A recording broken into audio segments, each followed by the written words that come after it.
Inside the Georgia Dome Friday night said it sounded like a locomotive.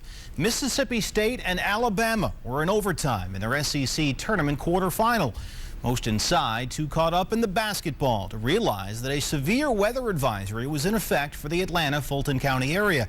When 60-mile-an-hour winds suddenly hit the dome in downtown Atlanta, scaffolding hanging above the court started swaying dramatically, and the roof began coming apart.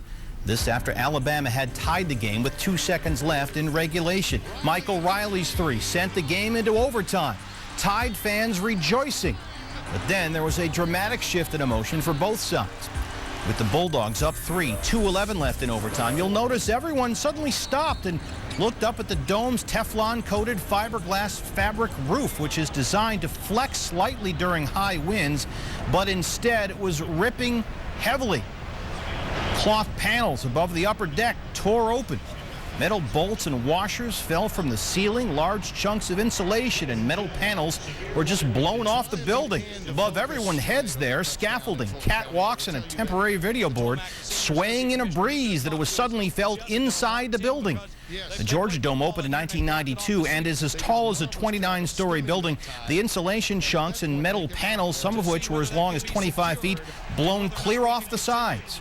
Both teams sent to the locker room. Some fans tried to get out of the building. Most, though, remained, realizing that with conditions favorable for a tornado, inside was actually the safest place to be.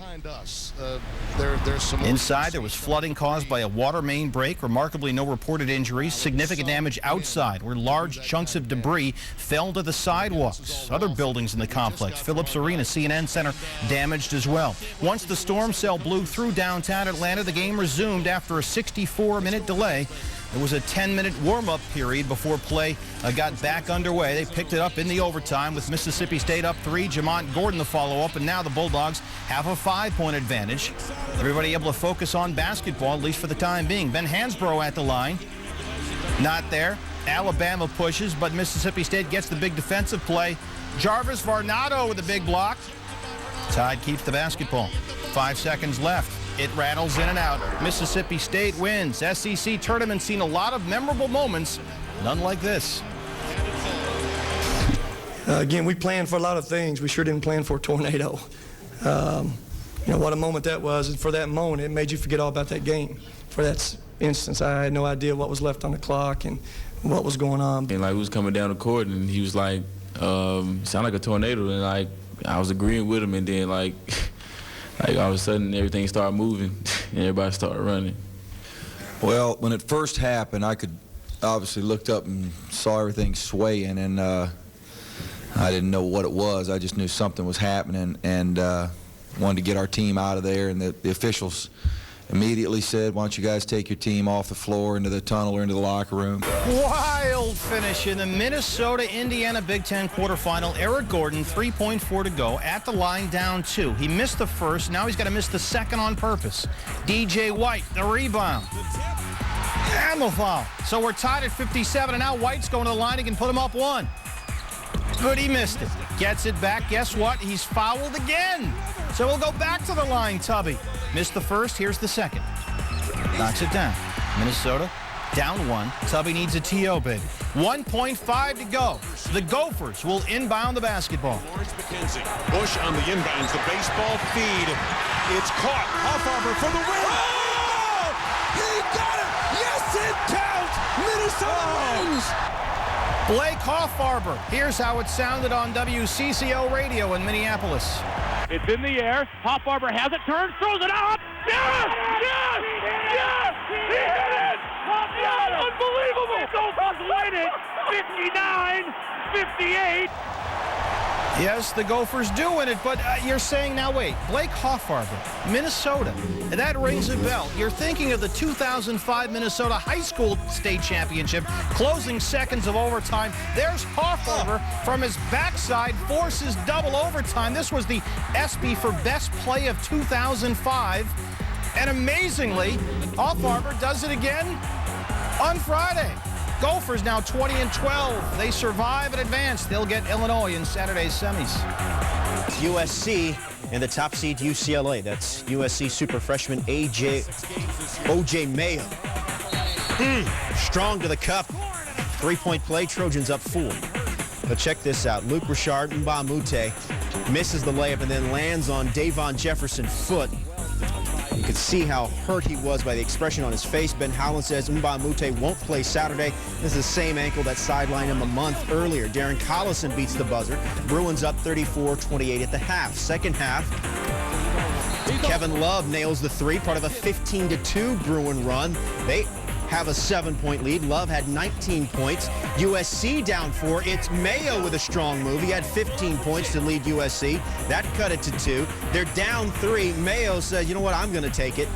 Pretty good look, but it goes off the back iron, and UCLA hangs on to win. It's their 9th straight win and their 30th win of the season. They're on to the finals. They get the winner of this game, Stanford and Washington State.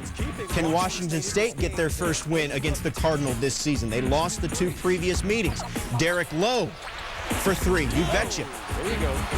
That's the lead to 43-41 a little bit later. Fred Washington, nice pass to Brooke Lopez. He's got a twin. Later, Landry Fields misses the 3, but there's Brooke Lopez bumping the bucket. Huge night for Brooke Lopez, 30 points, 12 boards for the Cardinal, who make it 3 straight against Washington State. They will face UCLA in the finals. They win on Friday, 75-68. ACC quarters in Charlotte, top-seeded North Carolina, 9th-seeded Florida State. Tom Brennan, talk to me about FSU, please. You know, the best thing about being Florida State right now is that you play in the ACC. And with that, you get a shot at the #1 team in the country today. If you're fortunate enough to beat them, even though you just went 6-6 in your last 12 games, there's a very, very good chance you may be NCAA tournament bound. Oh, he's a bubbly guy. First half, off the Danny Green miss, rejected. Uche Ichufu foul called on Green, though, and Roy Williams not happy, but he would see his team shoot 59% in the second half. Watch the dry cleaning. Second half, Tyler Hansbrough, 22 for Psycho T. North Carolina wins 82-70. 3-game season sweep of the series. Tar Heels into the ACC semis for the 5th time in 6 seasons. Same tournament, Duke and Georgia Tech. That's Duke's Kyle Singler. He's their 2nd leading scorer and leading rebounder. And 30 seconds into the game, he's done for the half. Draws 2 fouls just like that. So off the inbounds, look at the move by John Shire. Up and under. He had 18 points. Duke up 24-12. Second half, they're up 17. Make it 19. They eventually pushed it to 20. That's Gerald Henderson on the business end of an alley-oop. But Duke gives up a 19-2 run to the Yellow Jackets. Maurice Miller, he had 16 points, but Singler gets the steal and then finds DeMarcus Nelson for 3, who had 17. Blue Devils answer that 19-2 run with a 19-6 run of their own. Miller gets blocked 3 times in a row, twice by Singler, and Duke goes on to win 82-70. Coach K, his 802nd career win. Big 12 in Kansas City. 2nd-seeded Kansas, 7th-seeded Nebraska in the quarters. Mario Chalmers and the Jayhawks still a candidate for a 1 seed.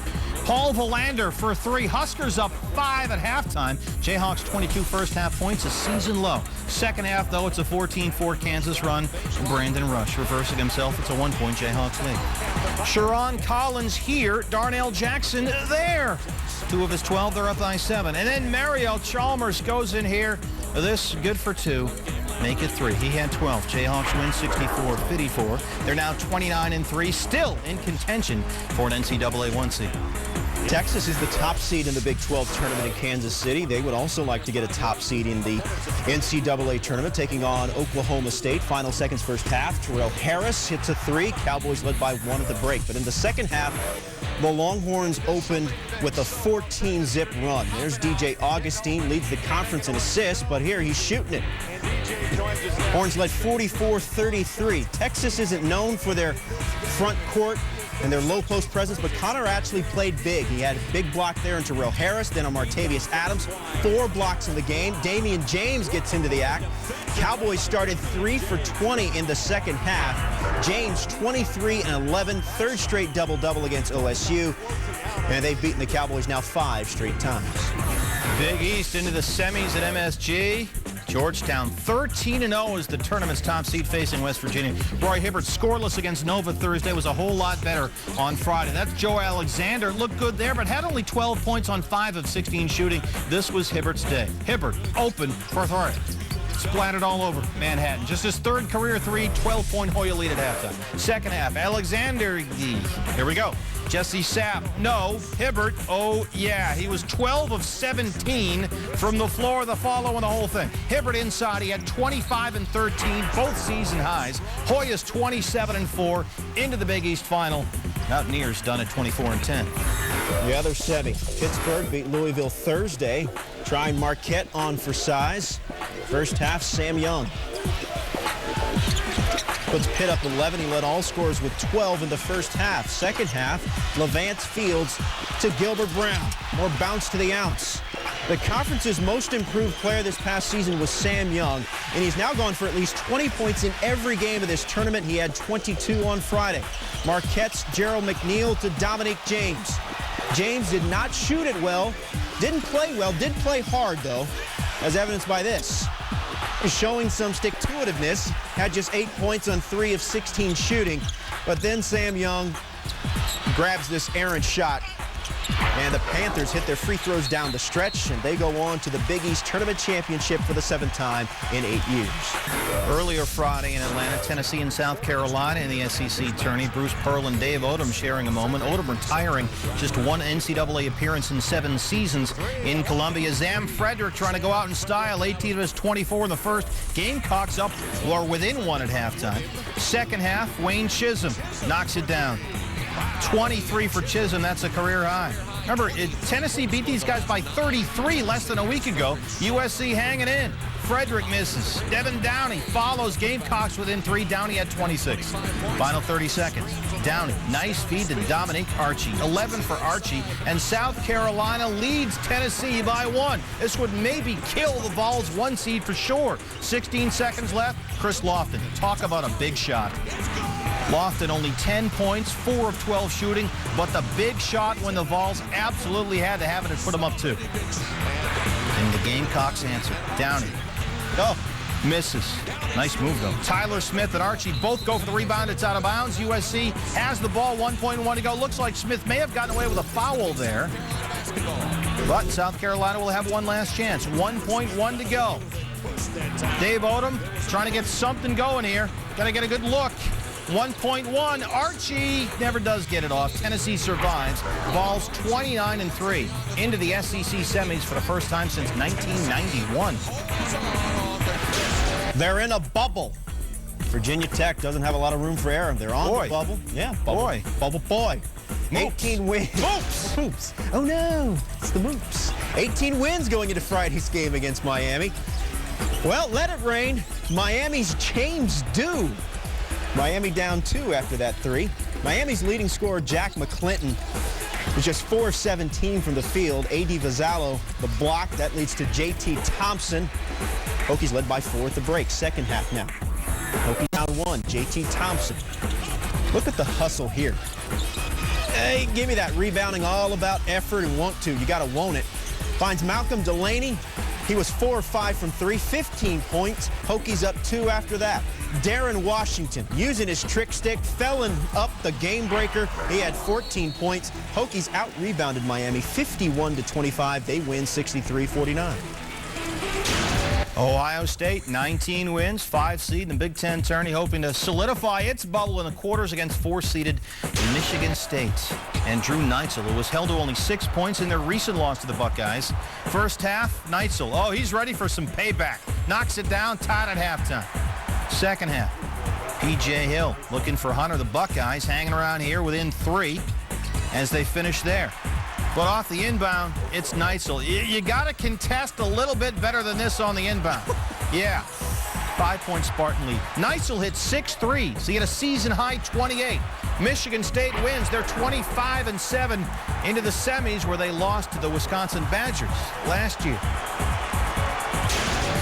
St. Joe's, the 5 seed in the A-10. An upset of top-seeded Xavier Friday would certainly help the Hawks' bubble scenario. Phil Martelli's team most likely needing to run the table in this scenario to get a bid. Pat Calathes is tough. This guy is a good basketball player. Calathes for 3. Second half, Rob Ferguson knocks one down. He had 11. Then it's Tashid Carr. It's a 15-0 St. Joe's run. Joe Lenardi, ecstatic. Xavier looking for the pick and roll and the whole thing. That leaves Ahmad Nivens able to cut to the basket, 2 of his 15. And then Calathes, he had 24. St. Joe's wins 61-53, a season-low point total for Xavier. St. Joe's now at 21-11 and into the A-10 final. Patriot League Championship. This is American and Colgate. American has never been to the NCAA tournament. Win this one, and obviously they're in. Garrison Carr had 17. They're up by 3 at halftime. 2 minutes to go. Jordan Nichols down low. The Eagles have a 1-point lead. Other end, Daniel Waddy. Little defense here. Blocked by Nichols. Final minute, Colgate down 3. Alex Woodhouse has it knocked away. Brian Gill, get on the floor! American possession, they win. They are Patriot League champs. Their first bid since joining Division I in 1967. 11 tickets get punched Saturday. Conference championships everywhere from the A-10 to the WAC. Tulsa needs a win in the Conference USA Finals against powerhouse Memphis to get in. Many of these games on ESPN. Check your local listings. Settle in for a great day of college basketball. You've got NCAA questions. Bob Knight has the answers. Here's Reese Davis.